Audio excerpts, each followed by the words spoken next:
Hey everyone, it's the Sith Justice Warriors coming at you with a non-election, post-election podcast episode. Happy Sunday, everybody. Yes. Yeah, for those in the outside the states, I'm sure everyone's finding what's going on in America fantastic, popcorn worthy news, but we're gonna stay away from that, I think, as much as I can. Really, though, apologies for the lack of a Friday podcast. It's just honestly been rather draining in terms of we just needed a mental break from all the news, to be fair. So let's try to consolidate our typical Fridays and Sundays together with a short one. So, first news of the day. For those of you who are familiar with Jeopardy, fantastic trivia TV show, um, Alex Trebek, the host of Jeopardy, has passed away at the age of 80 due to cancer. I believe it's pancreatic cancer. Yeah, he was battling it. Yeah. Yeah. So condolences on our end. We had many years. Actually, that was our first video game, was it not? Yeah, on the Commodore PC that we had. And, let me tell you, I love Jeopardy. I wish I watched more of it. And Alex Trebek is always Jeopardy to me. So he will be missed because I tell you, he definitely he is the face of Jeopardy to me, just the way Vanna White is the face of Wheel of Fortune. And I truly enjoyed that show. I wish I watched more of it, like I said, but when growing up, we used to play it all the time. And I feel like I learned a lot from it. So Yeah, it was like those like your flashcards, or it just really, especially back in the day, that really just expanded your mind. Always loved how you had to answer it with a question, like yes, what is, what is who is. get tripped up like that? But yeah. Mm. So in typical Jeopardy fashion, I'm going to say, who is poor Johnny Depp? Poor transition, I know. Um, so next, the next topic is rather interesting news from a Hollywood standpoint. I know Hollywood's been focused on other things, but one of the news that dripped out was that Johnny Depp was forced to exit the Fantastic Beasts franchise, a franchise within the Harry Potter realm. I believe that's is Yeah, that a he was spin-off? playing Grindelwald. I can't remember his whole name now, but it was Yeah, Grindelwald or something. I'm probably butchering it. Sorry, guys. yeah. Um, yeah, they just simply said that I wish to let you know that I have been asked to resign by Warner Brothers for my role as Grindelwald in Fantastic Beasts, and I have respected and agreed to that request. And so they are going to recast him for the third one. And this is interesting because this just happened to be after Johnny Depp lost his libel case against the British tabloid The Sun that alleged that he and his ex-wife had difficulties. I'm just going to leave it at that before their lead up to their divorce. Um, Interesting stuff because it's been chronicled. There was first a he said, she said. There's some strange evidence here or there. Lumpia, what do you think? I mean, this is a very touchy subject for a It lot of fronts. it really is, and I hope I'm not going to offend people, but the lawsuit was around libel, and like basically, I think in a nutshell, like his name was getting slurred around because of this situation with Amber Heard. We don't know what the hell was going on. We only know bits and pieces of what the media shares with us. And as you know, it could be clickbait, it could be real, it could be fake, it could be half truth. So I approach it with a grain of salt. But at the end of the day, the two of them had a whirlwind romance, and now the dark side of the romance has popped up. Whatever had happened between the two of them and the he said, she said, it got ugly. Um, it got so ugly that it was in the media. There were people who saw it happen. There were words said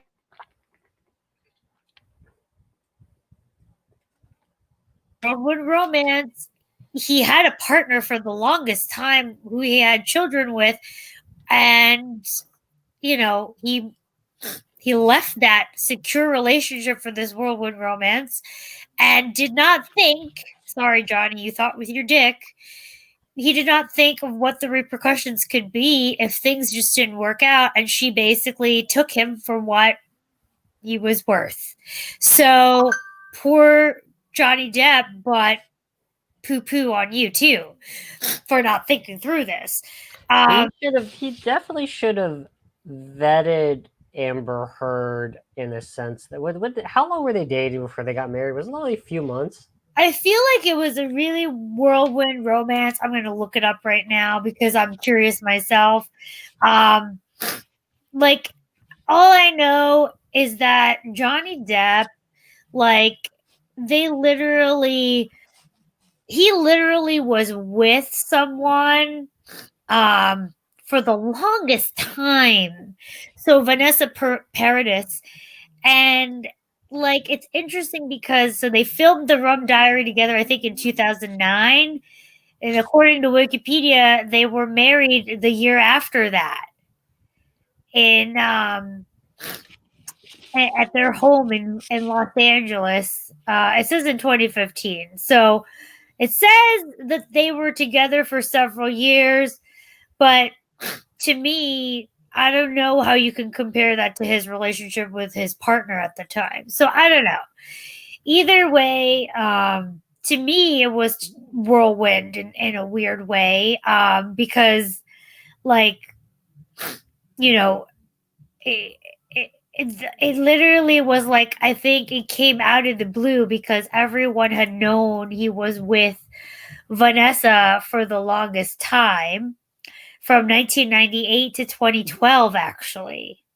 So if you do the math, they probably he was basically cheating on Vanessa during this 2009 thing with Amber, and he ended up, I guess, they ended up officially must have been breaking up in 2012, and then he got married to her 3 years later. So either way, like I said, basically, you know, it was a whirlwind relationship, and he gave up a lot because he left his longtime partner who he had children with. So, like you said, Amber Heard, sadly enough, has a reputation in Hollywood because she is younger, and he probably wanted the younger version of his wife. Who knows? But either way, what is interesting is that he didn't think about the fact that he was marrying someone that was younger than him. He needs to protect himself. If you think about it, he was with the woman for 14 years and never got married. He could at least, a woman that he was with for 3 years, do a prenup. So, like I said, that makes it quite interesting why no one ever advised him, and he didn't even. So whatever is the case, things got ugly. As you know, you go through a relationship, you go through the honeymoon phase, and then you start seeing things that you have to work through together. And I don't think the two of them wanted to work through at all. So things got ugly. There were things that were said, things that were recorded, things that like came out of the woodwork of like how nasty they were to each other. And so, because I think that, you know, maybe from his point of view, maybe he felt betrayed because he didn't realize she sold him on a different, maybe she sold herself as a different person. I don't know. And maybe she also saw a different person in him. And then the the horrible parts of him came out more so than the person she was dating for 3 years. Who knows? So, like I said, I'm not trying to offend anyone or psychoanalyze things. Either way, you should have thought more about what he was stepping into. I think, and I have to be very careful about this too. I think a lot of men were looking at this case very, very carefully. Um, there's a big movement. I shall not name, but I think everyone can figure it out. Amber Heard is actually the global spokesperson for it. She's actually the UN representative of this movement, and it's quite fascinating the things that came out of this court case. That she still is the representative for this. Um, I I think a lot of men were looking at if Johnny Depp were to succeed, whether they're famous, rich, or just a normal Joe Smith, they were looking at this and saying, whether it's potentially them as they're single and in the dating market, or they have a son that is dating and young, and they were looking at this to see how the courts would go, just to see how the legal interpretation of words that just saying, I'll leave it at words, how they would be positioned if it were ever on them. No one's a saint in this situation, but again, a lot of people looked at that, and then from a Hollywood standpoint, it does provide a big reckoning too, that whether or not this was clean cut, like a producer that is now in jail, or if it's a little bit messy, like a Johnny Depp. Yeah. I think male Hollywood is on notice that they need to be careful, and let's do our typical Keanu Reeves drop. You got to be like Keanu Reeves, and instead of having a picture with your hand over someone's hip, you got to do it like Keanu, where he's like not touching the person. Yeah. No, but even then, like I said, I think that Warner, like linking it back to Hollywood, I think Warner did the right thing. I was actually expecting it. I'm not surprised by it. Because either way, honestly, whatever the outcome would have been, I think Warner would have done it. I think they were waiting for the outcome to just make it be like real, like make it be linked to whatever the outcome was. So, like I said, I'm not surprised by it. I think it's the right thing to do for them as a company. But it sucks for him because I don't think when he first met her, when they fell in love or whatever, I don't think he envisioned it getting this ugly. Red pill. I mean, he needs to take that red pill because to your point, I think he got wrapped up with a younger woman. Yeah. She's pretty. And he didn't vet it out. He didn't test it for, you said it was less than a year, right? Like, it sounds like they dated in 2011. So, like, let's call it 2 to 3 years they've been going out. Like, that's what I'm saying. Like, yeah, do you really know someone for that long? Like, do you really know? I mean, geez, I honestly have to say there are things that I have learned throughout the years about my partner. So, like, when you think about it like that, like, you don't know that person that well. And like I said, both of them probably entered this blind love and didn't think of how nasty it would become. And there are worse. I mean, you see Brian Austin Green going through it with Megan Fox, like with this whole Machine Gun Kelly thing and how nasty that's getting. Like, how is that getting nasty? I missed that. Well, because he's actually bringing his kids into it. Like, he's calling her an absentee mom. I believe it. Like, He's calling him an absentee dad. Like, but like you can't bring the kids into it. Like to me, that's even worse. Thank God Amber Heard didn't have kids with Johnny Depp. Like, but man, like that's pretty bad. But I anyway, think Megan Kelly's probably like, first off, who is Machine Gun Kelly? Machine Gun Kelly is like an artist, or I don't know that he's a rapper, but he is a singer slash rapper, or whatever you want to call it. And he met Megan on the set of his music video. Like that's what started this thing, and they got into a relationship. But Brian Austin Green apparently confirmed that they had been separated for 11 months. So they were already separated when she had met him. It's just that she immediately started dating him after that music video, and she's appeared on all his music videos now. Actually, no, they didn't meet on his music video. Sorry, they met on the set of a movie they filmed together. Then she appeared on all his music videos. So That's what I'm saying. What movie did he? I forget. I didn't even know she was acting again. Like Besides Transformers. So yeah. So like like I said, he Brian Austin Green got pissed because I guess he didn't expect Megan. Sorry, Sirius is getting really loud about football in the background. I think he didn't expect Megan to just rebound so fast.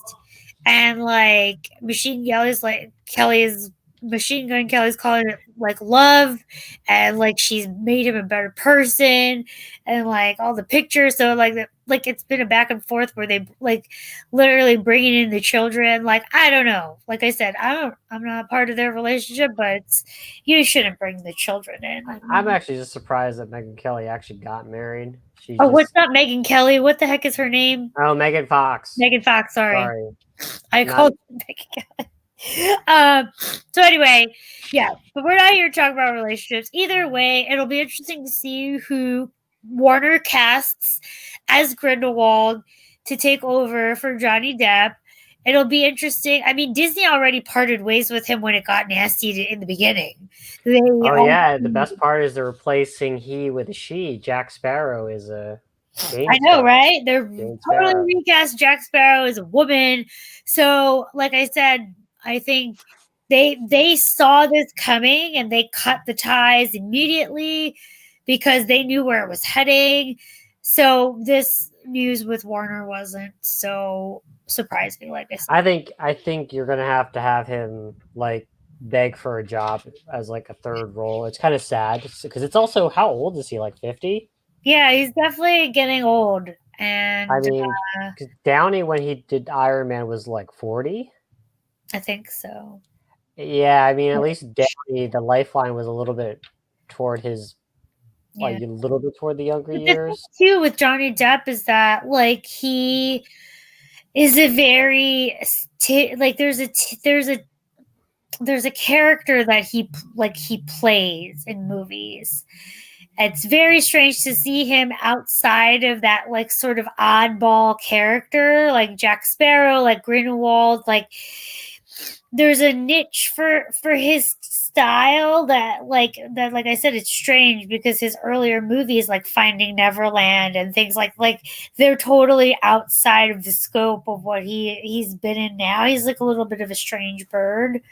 Like so if there's anyone that's going to give him a chance, maybe it's Tim Burton because that's who he usually made a lot of his movies with. So I mean, Marvel definitely will not touch him. Marvel's been doing what Disney's Pirates of the Caribbean has been doing with their Marvel characters. So exactly. But actually, now that we're talking about Marvel, this is a good segue.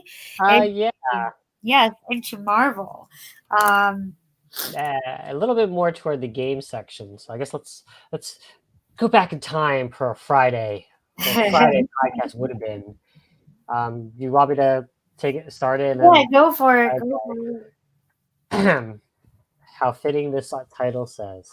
Square Enix posts losses of $48 million following the release of Marvel's Avengers, the video game. Now, keep in mind, 48 million is not 7.5 billion, so it's not that 8 billion that Microsoft did, but 48 million on Square Enix, and I just don't. The last time I heard Square Enix actually ever make a profit is like forever, but who knows? They could have made profit during the Final Fantasy VII remake, but I digress. So in this article by Games Radar, it's funny. It says here, quote, "Why someone didn't say stop post the multiplayer beta will remain a mystery." um, Square Enix's game division, Digital Entertainment HD Games, has posted an operating loss of more than 48 million. Talks about, while the publisher stopped short of giving a definitive reason for the loss, the period of the financial report reflects the fiscal information up to the end of September 2020, which is the same month its expensive live service title, Marvel's Avengers, was released. Now, blah, blah, blah. They copy a tweet, and it's very interesting. So, David Gibson writes, Square Enix reported yen 6.5 billion loss, which translates to that 48 million for HD games driven by Marvel's Avengers. Would not say how many sold, but that volumes were 60% of plan. So they fell 40% of short, which implies the game cost over 100 million to make, but only sold 3 million or so. Ouch. Marvel's Avengers, it looks like the total cost of the game is closer to 170 to 190, given that they only spent 70% of the cost in the quarter plus marketing costs. Why someone didn't say stop post the multiplayer beta will remain a mystery. Square are adamant that they can make a recovery. And it talks about the delays of the DLC for Kate Bishop. Kate Bishop Hawkeye, and the upgrades for the PS5, Xbox Series X and S next gen. There's a lot of things as to why people often say the game was not good. We have not played it. However, we talked about this. Uh-huh. The problem is I think you've got an expectation with what your theory is. It doesn't look like the Avengers. Yeah. You've got the expectation that you're playing the Avengers, and the story was the greatest Marvel character ever, Kamala Khan. That's my theory. We said the game wasn't good, and I think the other thing, which I didn't really touch, but everyone else outside of PlayStation knows, so Xbox or PC, you're never getting Spider-Man. Yep. That's something never said. Does this surprise you that they have a $48 million loss on their company driven by this flop known as Marvel's Avengers? It doesn't surprise me, but I didn't think it was this drastic. Like, I figured it would be a loss, but I didn't think it was this bad. Like, that's a lot to lose. Square Enix does not, it's not Microsoft that can lose 48 million. That doesn't even count as rounding. That's what I'm saying. But Square Enix is what I'm talking about. Like, where this is their bread and butter, this is all they do. So there's nothing to offset, if you will, that loss from a total company perspective. So to me, I did not think it was this big of a loss. I thought it was a loss, but I thought it was like rounding. I did not think it was this bad. And so it's interesting that this article comes out now. Because I'm kind of like, what's the point at this point? This is the road they're going down. They're not turning around from it. And like I said, I think the game would have been, like, watching the gameplay, I think it would have been really cool if they just stuck to the fundamental concept of Avengers, not bothering. They could have made Kamala Khan a downloadable character. They could have made the same way that they made Kate Bishop a downloadable character and a downloadable content as Spider-Man. But like that, the formula to begin with was wrong. And like we talked about this a lot. I'm really not surprised about it, because it doesn't speak to me, and I'm a fan. I am a fan of Avengers. I am a fan of anything Marvel. Um, but I told you myself, none of them look like the way Avengers are portrayed in the comic books, even. Like, none of them made me think of the Avengers that I read about in the comics. I'm not even asking for you to get Scarlett Johansson, Chris Evans, Robert Downey Jr. voice and face acting. Like, I'm just asking you to get them right. Like, and I will go back to the hair. Like, so But there was one character that you pointed out that was close the to the one that character. they got right was Kamala Khan. It's almost like they spent the most time perfecting her powers, her look, her everything. Yeah. And it's no offense to her herself. It's the way that they did this. And like you said, it's interesting because like there was an article on I think the Washington Post did an analysis, believe it or not. And it says the Avengers updates showcases the best of the studio and the worst of the game.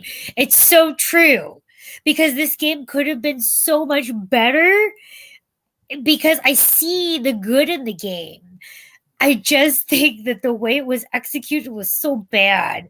It says here, despite being September's best-selling game, there are never more than about 1,000 people playing the game every day on PC.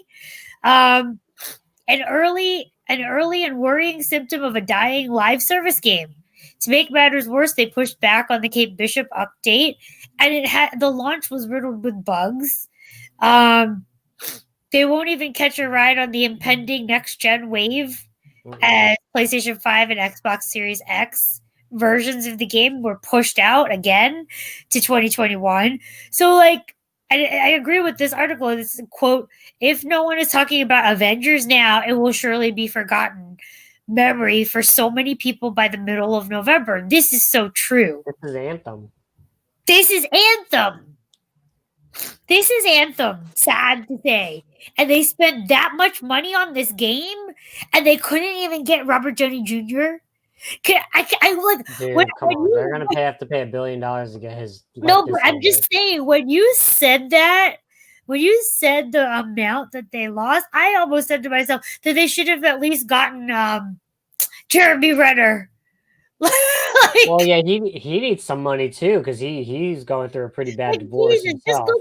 Just go get Jeremy Renner to like at least be the facial and voice. Or no, I got a cheaper way to do it. Get Joe Mad, his company, to draw these characters. Oh my god, yeah. Make it like in the style of his game. The Ultimates. Oh my god, it would have been awesome. Joe Mad drew that cap well. He drew that. That was actually a very serious one too. Wasn't that the one where Iron Man and Black Widow were doing something and it was on tape? I think so. Yes. Yeah, I'm just saying, like, my gosh, like I said, it looks really good. It played really well, but you weren't playing the characters you wanted. The story was not great. It was, to me, like, it should have been a kid game then. Here's my question. If you replace Kamala Khan with Logan, would this have sold better? Oh my god! Oh my god! By the way, Mike Evans has a catch. Just to let you know. Wait, say that again. Mike Evans has a catch. Oh, whip-de-doo, but he's on my bench, so it doesn't matter. But yeah, like, it actually, in this article, it brings up Anthem. They're like, EA's Anthem from last year has become the industry bugbear for disastrous live service launches. And many are comparing this game to that release. I don't think Avengers is quite the next Anthem yet, but if it continues, but it won't be if it continues on this path. Can I ask you something? Does Square Enix, or is it EA Square Enix? What is it like? No, Square Enix. EA is BioWare. You would think, Oh, oh, okay. we didn't even talk about that, but yes, Yeah, BioWare. no, but I mean, like, does Square Enix like just not have the capability to do these type of? Can I ask a stupid question for the gamers out there?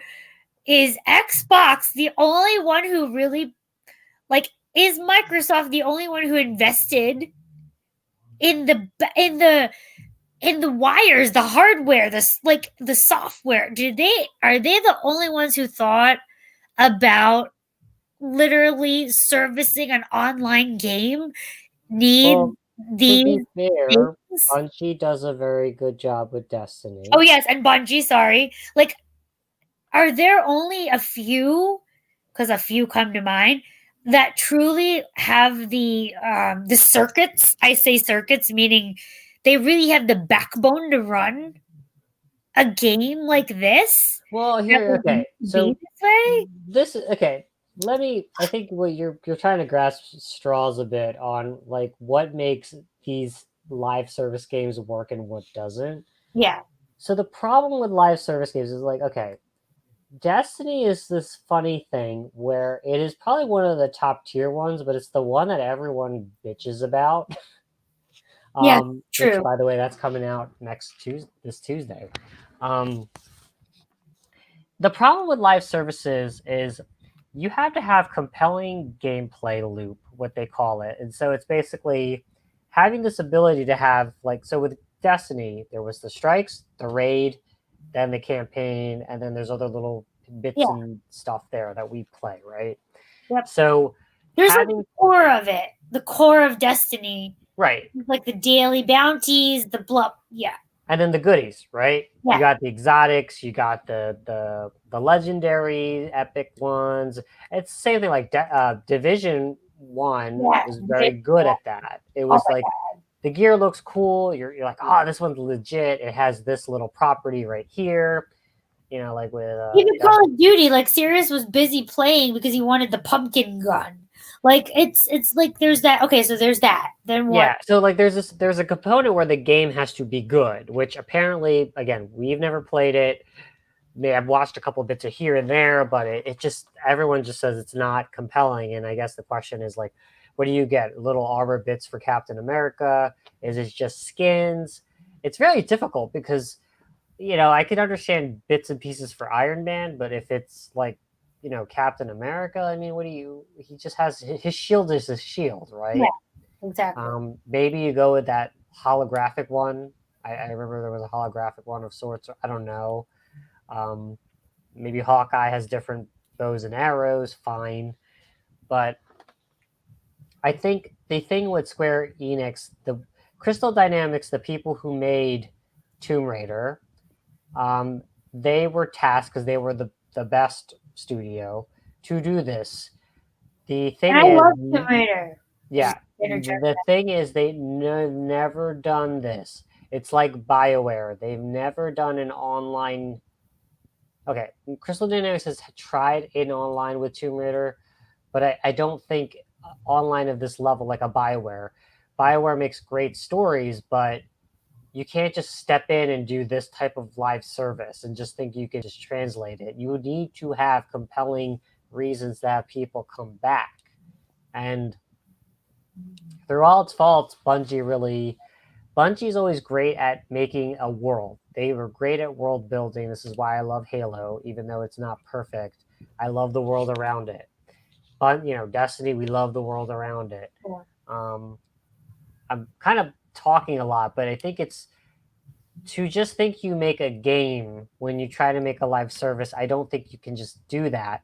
The benefit that they had was obviously you have Marvel, so you don't really have to you don't have to build the world as much because you know who these people are. I I I just wonder, like when it comes to Avengers, I think roster is important. Like remember Avengers Ultimate Alliance? No, Yeah. no, not Avengers Ultimate Alliance. Yes, it was such a great game.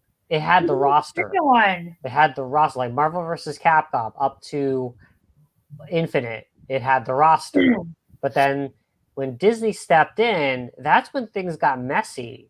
And so if Marvel Ultimate no, I'm sorry, Marvel versus Capcom Infinite, people complained that there were no X-Men because that was the time when Disney was stomping their feet saying, I do not want to market the X-Men at all. Fox owns it. I don't want to give them any hype. Yep. So like one of the people, I didn't realize Magneto was one of the more popular characters in Marvel vs. Capcom, and they took him away. And a lot of the competitive fighters were like, WTF. Wolverine, taking out Wolverine is like, oh my god, it's like death. just yeah, forget it. And then Deadpool, which is forever this iconic fourth wall character, you took him away. And it was this Disney trying to be petty. Honestly, it was Disney being petty. Yeah. I don't. This game may have started just before the pettiness. I mean, just before the Fox acquisition, maybe. But it's a missed opportunity to have those characters back because you own Fox. So it's okay to promote the X-Men, which I think in the comic books you started seeing them try to build up the X-Men as the big events. Yeah. Granted, they fall short for different reasons, but I just feel like this is a Disney stamp. This is Disney or Kevin Feige coming in. Hey, my movies are going in this direction. I need you to downplay the characters everybody wants to play. Yeah. So the star of the show is the most powerful character that can defeat MODOK. Yeah. Easily, while Hulk and Captain America, Iron Man, and to a lesser extent Black Widow can't do it. And that's no, their combined forces is not enough. No, it has to be the best Marvel character ever. I have to blame Sana Amanat for this. This feels like Square Enix. I think their creativity was tied. Maybe Disney saw the live service. They're like, we have the best characters, which honestly they have the most brand recognizable characters, right? Yep. Outside of Batman and Superman. And they're like, there's this money that I can literally rake in if I just trot my characters out and get people to keep playing and buying cosmetics, buying costumes, and all that stuff. Yeah. Which, by the way, I'm surprised they didn't even have Captain Marvel, their other prized Marvel MCU character, in there. I'm sure she was pissed about it. Oh, I'm sure. Brie Larson. Yeah, it's just I hate coming back to the hate of the Marvel direction it's been, but MCU, can we say it's the MCU? And no, I like you said, I feel that way too because that's the reason I didn't run out and buy the game. Because the minute I found out, like, it was centered on a story around a character that you would pretty much be playing most of the game as, I was just kind of like, well, that defeats the purpose of me playing this game. Like, I want to choose my character. I thought I was going to build my own character. I'd rather have done that, to be honest, like the X-Men game. Yeah, those were good. So, like, I don't know why they broke from the formula that was working for them. Like, but then again, like you said, that means to me that it was a Disney thing, and there was some sort of political thing. So I don't blame Crystal Dynamics. Like, I just don't think that, going back to my main question, I don't think that they were set up for success. I don't know that they had the right like the inner workings to run and service a live stream like a live game like this. That, and then the whole situation with the conflicting messages from probably the Disney people. Yeah, and to jump on that, a lot of my podcasters that I like to listen to, when they talk about it, they talk excitement because they're like, yeah, I really want to play as Hulk and smash things. And in my head, they're like, yeah, I would just want to be Captain America. In my head, I'm laughing and I'm like, no, the marketing is fantastic that it makes you think you're playing as them. Yeah. But I'm looking at the articles, the shills, and they keep talking about the focus is on one character. Yeah. And like I said, in the gameplay I saw, it's almost like you inhabit the bodies of the other Avengers to do specific tasks, and then you go back to the main body. Like it's almost like, what game was that where you changed bodies, like, in order to do different things? Oh, it's on the tip of my tongue. I don't know. I'm Yeah, but confused you know about what I that. mean? Like, where you actually change perspective in order to accomplish a task. So, like, if you need to fly, you're going to be Iron Man. You're going to be like flying to take out XYZ. And then as Captain America, your job is to get to the control panel. So in order to do that, you have to take out the people that you see along the way. Black Widow, you're like and then after the 15 minutes of fame, you jump back into the main body, and it's like, oh, like multiple, and it in some RPGs that worked, but in this game, that's not what it was supposed to, and that's not what it was sold to be. Um, if you will allow that, wasn't what it was marketed to make you believe. So yeah. Yeah, and also, like I said, the Sony really marketing genius, but that the idea of taking Spider-Man out really turned me off. Yeah, I mean, Um, they probably had to cave to Sony. That's fine. yeah, I have a PS4, but um, I'm okay to wait. I mean, PC runs better than the PS4. Not that I have an expensive rig, but I've I'd rather probably play it on PC, and didn't help. Kind of like what a lot of people right now are complaining about with Call of Duty Black Ops, where you get all these bonuses to level up more than with the PlayStation version. That's their marketing. Give them props, but I mean, it was kind of a turnoff.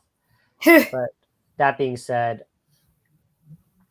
Sony is a funny one because as we go to the next gen, to try to blitz through the last remaining topics. Next gen, there was an article by Video Games Chronicle where Sony Japan has been sidelined from PlayStation 5's launch, as a new report claims. It's interesting because Sony is a Japanese company, but listening through people who are in the know, like a lot of podcasts that I listen to, they talk a lot about the reorg where Sony was a bit more of a siloed approach with their marketing and sales campaigns, where here's the North America approach, the European approach, and the Japanese approach. And then as Sony got success and their company was revived with PlayStation 4, um, Sony Sony started saying, let's globalize, let's centralize our marketing. And they really honestly became more, they say they globalize and centralize, but it really is more toward the US market.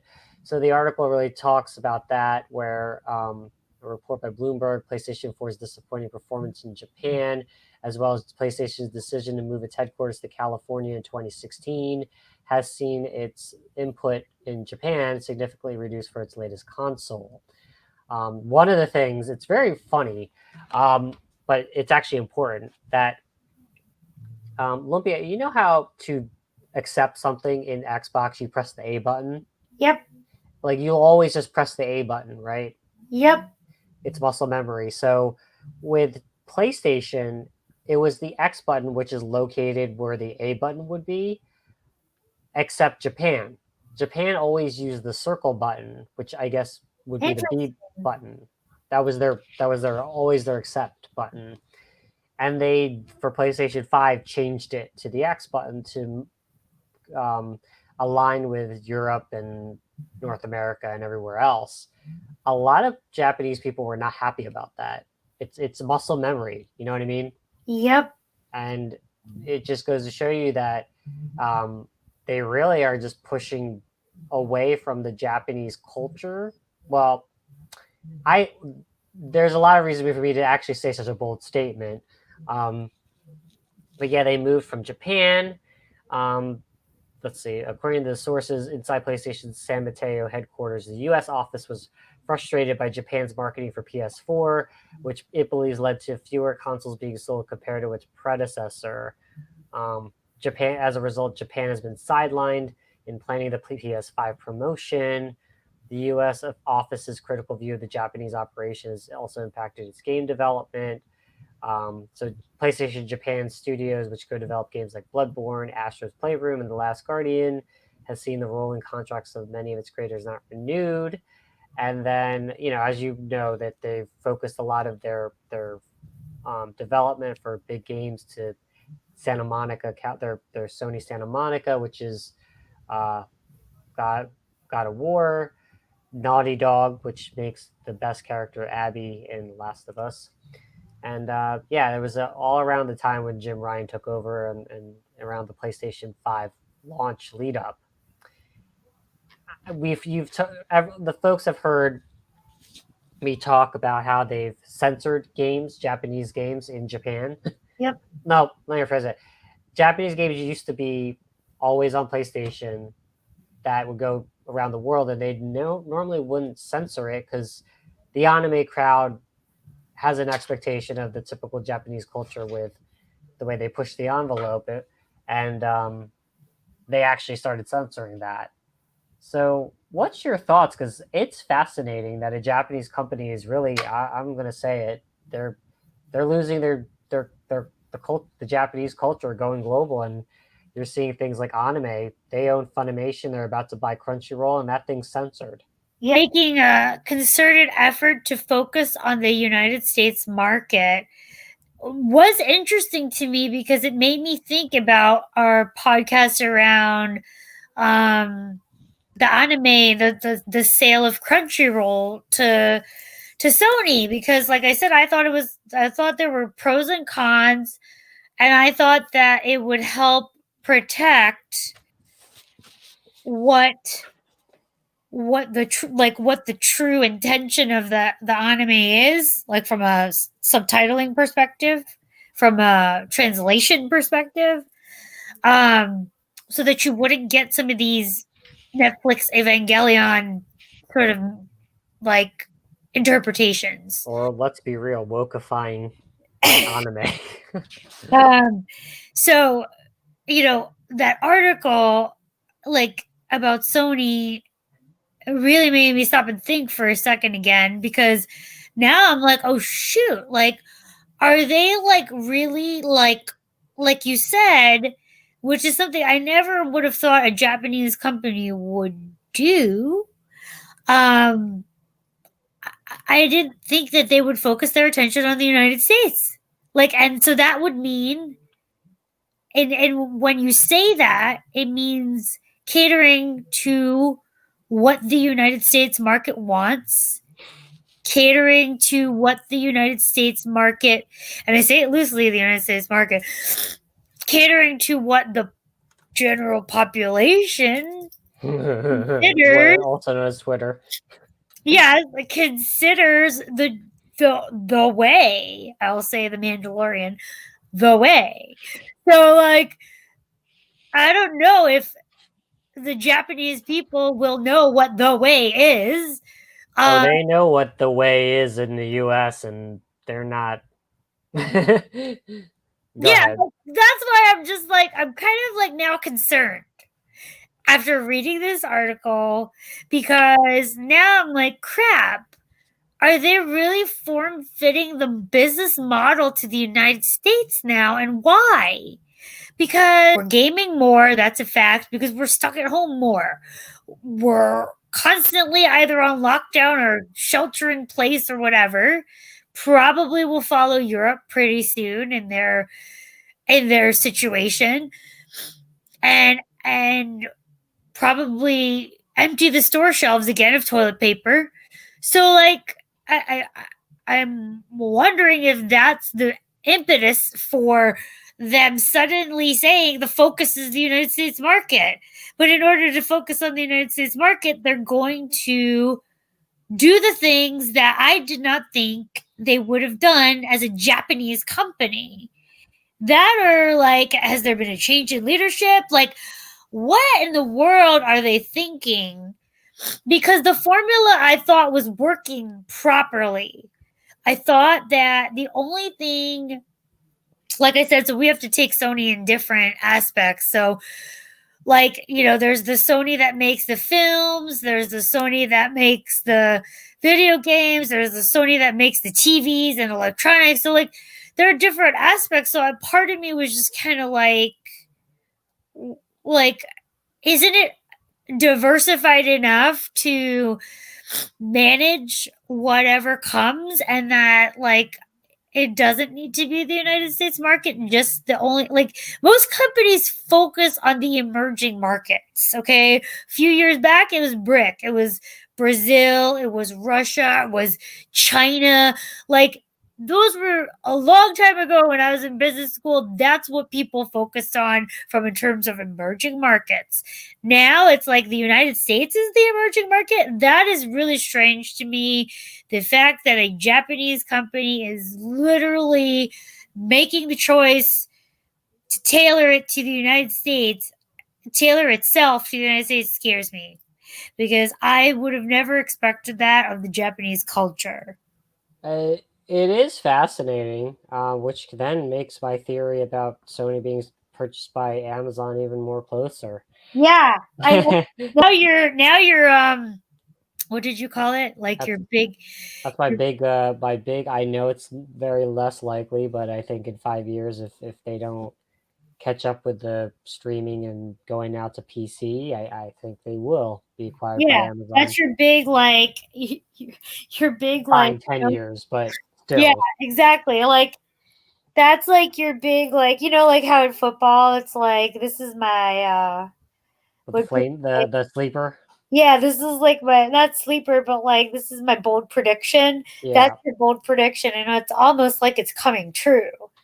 Scary as that is, I'm very scared about it, because I would have thought that they were well diversified enough that it wouldn't be something that they would need to do. However, then if they are well diversified, then this is really truly a situation of, like you said, something's going on.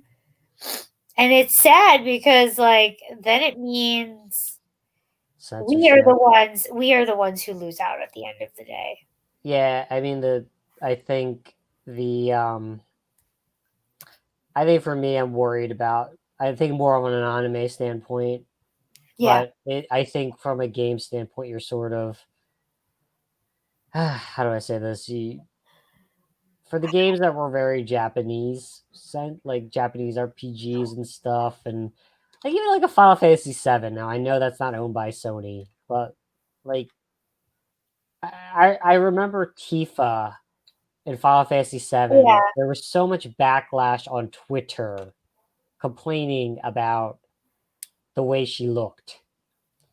And Japan held strong, pushing back on it. But Remember, then, how long has the game been out and no one said anything about it? but that was like pixelated Tifa, like But basically. still, But the yeah, art people was like there. The art was there. Okay. There was art in the book. like seriously. I know that's not Sony, but the reason why I say that is that's what I'm gonna see. I mean, you already. Well, to be fair, if you're in a post-apocalyptic world, you're not looking Hollywood, with Last of Us 2.